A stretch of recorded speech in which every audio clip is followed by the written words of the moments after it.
سلامونه ملګرو، وخت په خیر.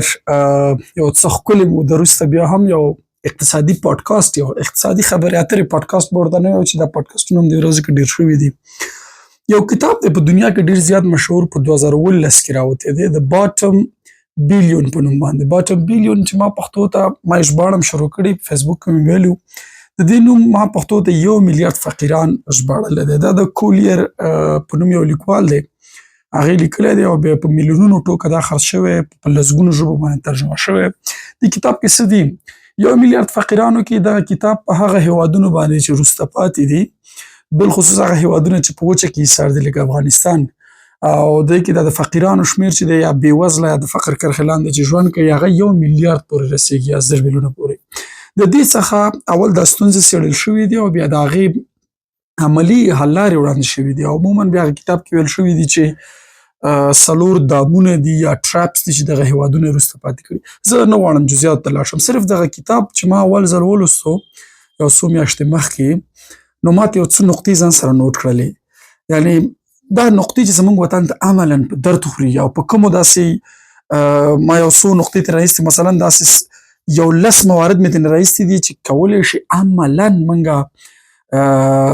په داسې پالیسیو کې که څوک کار کوي، اقتصادي برخه کې کار کوي، مالي برخه کې کار کوي، نورو پرمختیایي برخو کار کوي، عملاً موږ ته مفید واقع شي. نو نن راځم په هغه یو برخه باندې لنډه خبره کوم، تر څو چې زه کتاب ترجمه کوم او چاپېږي یا څوک مړه څوک ژوندي، نو دا به تیار یو څه وي. انډیواله د باټم بیلیون یا دغه 1 میلیارډ فقیرانو کتاب نه ما یو هغه 10 موارد راایستي. اول هغې کې چې دی د طبیعي شتمنیو مدیریت دی، نیچرل ریسورسز، طبیعي شتمنۍ هر هغه څه ته وایي چې د ځمکې لاندې.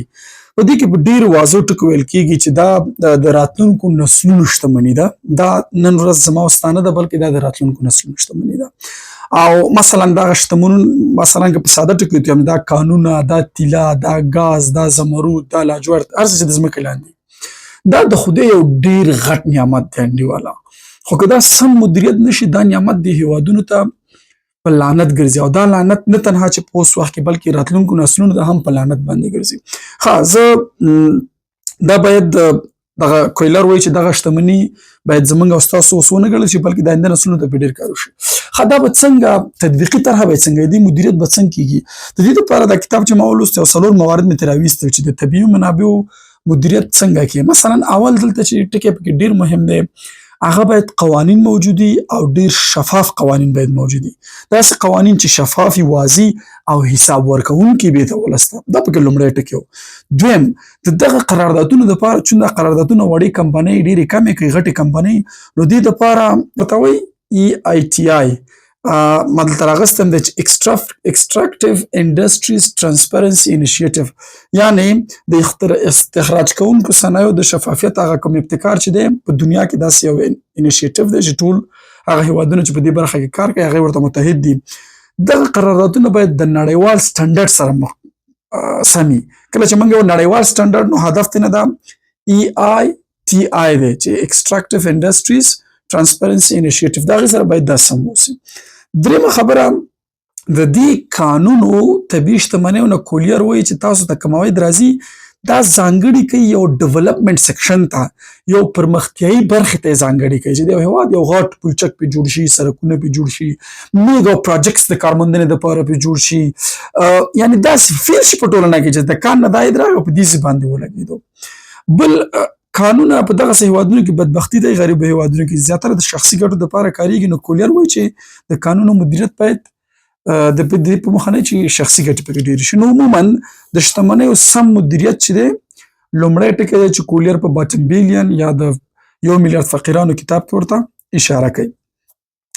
دویم ټکی چې ډېر مهم دی، هغه د سوداګرۍ یا د تجارت د پراخولو اړتیا ده.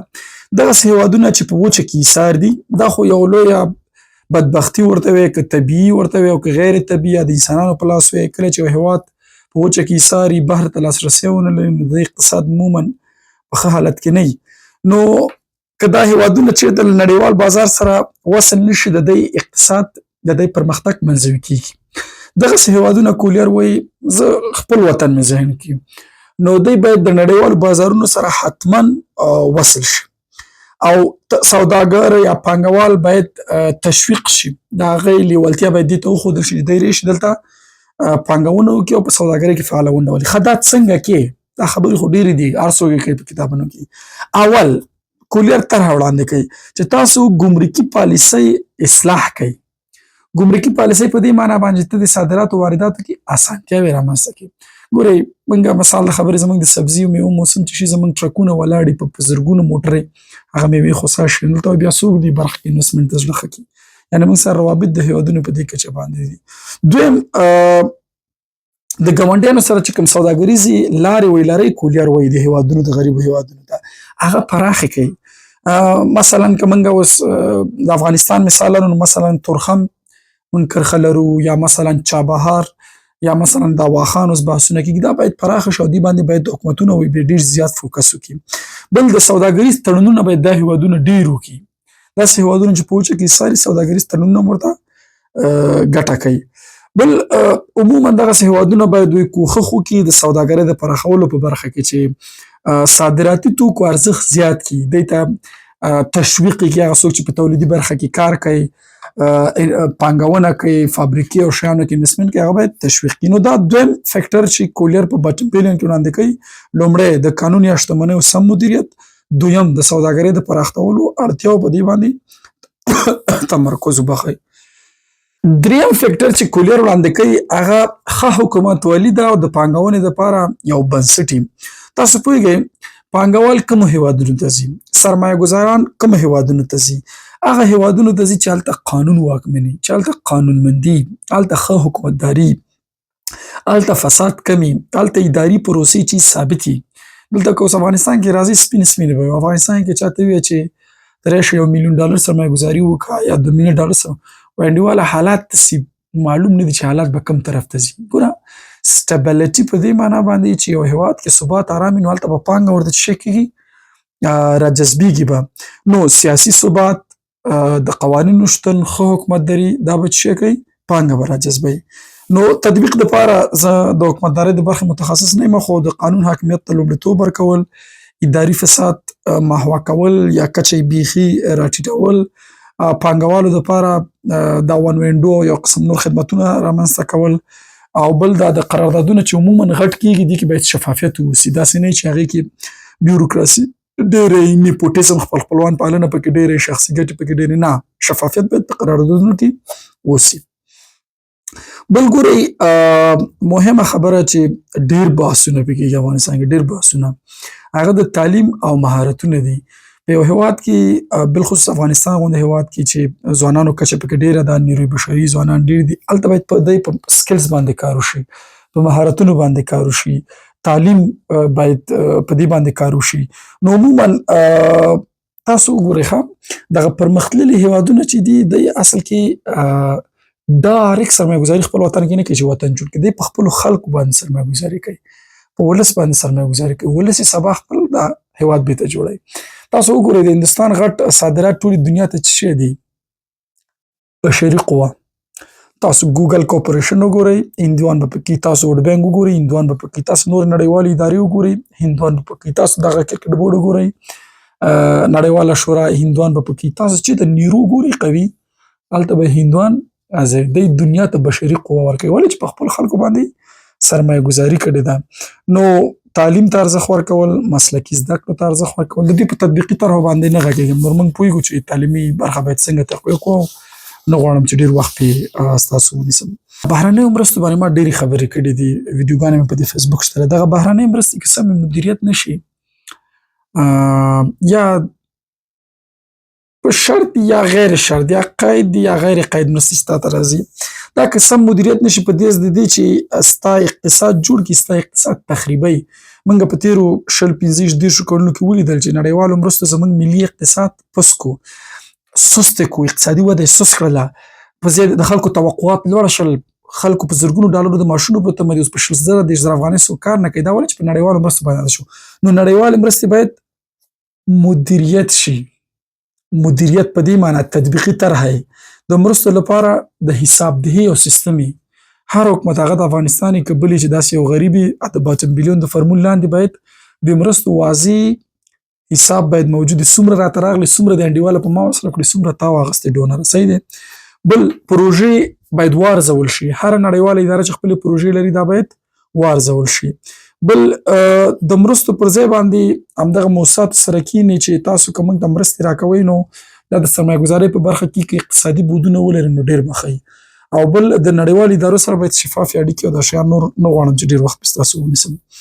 بل ګورئ ښه یو ډېر مهم بحث د ملي اقتصاد په رغېدنه کې یا د هېواد په ډیولپمنټ کې هغه انفراسټرکچر دی. انفراسټرکچر په دې معنی باندې هغه بیخبنا او زیربنا چې ورته وایي تاسو، د زیربنا په دې معنی باندې چې یو غټ مثلا د برېښنا کوم ډیم ته جوړی، د مخابراتو کومه شبکه ته جوړی، یا کوم بل غټ میګا پروجیکټ کې دې نه ګوره کارخانې جوړېږي، په زرګونه خلک پکې مصرفېږي، بزګر دهقان ته ترې ګټه رسېږي، نور ډېر غټ کارونه کېږي. نو تطبیقي طرحه به د دې کې د افغانستان ما ته څوک ووایي چې د زیربناو په برخه کې فلحال صحیح مثلا د برېښنا د شبکو پراخول. همدا اوس چې زه تاسو ته ناست یم دا ویډیو کوم، زه په دې برق باوري نه یم چې دا به وي که به نه وي. انډیواله نه چې زه په دې 10 دقیقو پاډکاسټ او 15 دقیقو کې باوري نه یم، یو سرمایه ګزار ته به ته وایې چې راشه دلته برېښنا قیمته ده، نو هغه جوبیلي جنریټرونو ته تیل واچوي که هلته تولید وکړي، انویسټمنټ وکړي، نو برېښنا سټیبلیټي به یې دي. همدا اوس قندهار ښه پوتنشل لري، په تېر کې هم بحث و چې د ډبرو د سکرو څخه کولی شي ښه ډېره برېښنا تولید کړي. هرات ښه پوتنشل لري، کابل خپله ښه پوتنشل لري چې برېښنا تولید کړي. بل د سړکونو او پلونو جوړول، دغه خواته ګاونډیانو هېوادونو ته چې لاړ شئ وګورئ، که په قرض وي، که په نړیوالو ادارې، که په شخصي بودیجې، که په ملي بودیجې دی سړکونه ډېر پراخه یې، رنګ روډ یې جوړوي، هوایي پلونه جوړوي، نو دا خپله د زیربناو کارونه دي. بل دغه د ټرانسپورټي لارې په زیربناو کې ډېرې زیاتې مهمې دي. یو چېرته چې وایي سړک وغځېدو بخیر، نو هلته به آبادي خپله رامنځته کېږي. تور سړک چېرته وغځېدو هلته به مریض په خپل وخت باندې شفاخانې ته رسېږي، د هغې تولیدات به ښار ته راځي، د ښار او د کلي ترمنځ به واټن کمیږي. نو په سړکونو په دې شیانو باندې باید فوکس وشي. بل ډېر مهم د زیربنا په برخه کې چې زه پکې ډېره دلچسپي لرم، خبرې رانه ډېرې نه شي، د زیربنا په برخه کې بل ډېر مهم سرمایه ګذاري چې حکومت کولی شي هغه د آی ټي ده، دغه انټرنیټي ټکنالوژي ده. همدا اوس په افغانستان کې که یو څوک وغواړي چې انویسټمنټ وکړي، بهترین بخش چې دی هغه ورته د آی ټي برخه ده. همدا اوس دلته آنلاین ټکسي نشته، دلته آنلاین خدمات نشته، دلته نور آنلاین توکي آرډر کول نشته، ډېر یعنې ګیپ دلته ډېر زیات دی که یو څوک غواړي سرمایه ګذاري وکړي. ښه دا چې په همدومره خبره بس دي.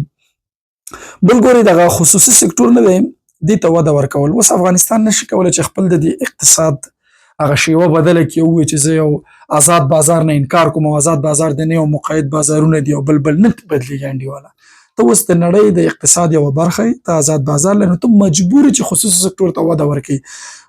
خصوصي سکتور ته چې ته وده ورکړې، ګوره یو هېواد نشي کولی چې حکومت یې په تنازان باندې ټول خدمات وړاندې کړي، بازار پراختیا وکړي، ښار پراختیا وکړي، سرمایه ګذاري وکړي، فابریکې جوړې کړي. دی مجبور دی چې خصوصي سکتور ته توجه وکړي.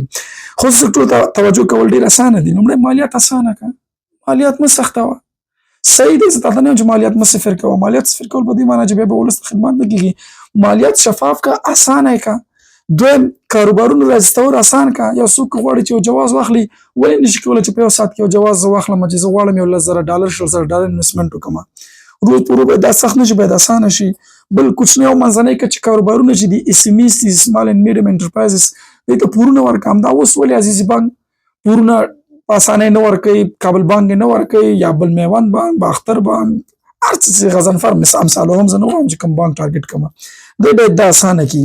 بل عموما افغانستان چې دی ګوره د کرنې په برخه کې ډېر غټ پوتنشل لري. دې دپاره باید ډېره لابي وشي، ځکه 80% خلک چې دي زمونږ په کرنه باندې بوخت دي او کرنه زمونږ ټوله دودیزه ده. حکومت باید دې ته توجه وکړي. دغلته یو بحث ما نوټ کړی هم دی چې د افغانستان بانک ډبس مې ورسره لیکلی دی، هغه ریشنل فاینانشل پالیسیز دي. ریشنل فاینانشل یا منیټري پالیسیز به ووایم، منیټري پالیسیز، منطقي پولي سیاستونه باید پلي شي. صحیح، زه په دې ورځ کې ډېر خوشبین یم، ځینې صرافانو ملګرو سره ګپ لګومه چې صرافان ښه دي چې محکم نیول شوي دي، دا دي، خو دغه پولي سیاستونه باید منطقي اوسي، اوږدمهاله اوسي، ځکه دغه پولي یا د پیسو دغه سیاستونه روشونه که سم نشي، مثلا هېواد کې انفلاشن رامنځته کېږي، قیمتي رامنځته کېږي، همدې نه رامنځته کېږي، پورونو اقتصادي ګډوډۍ، اقتصادي انارشزم همدې نه رامنځته کېږي.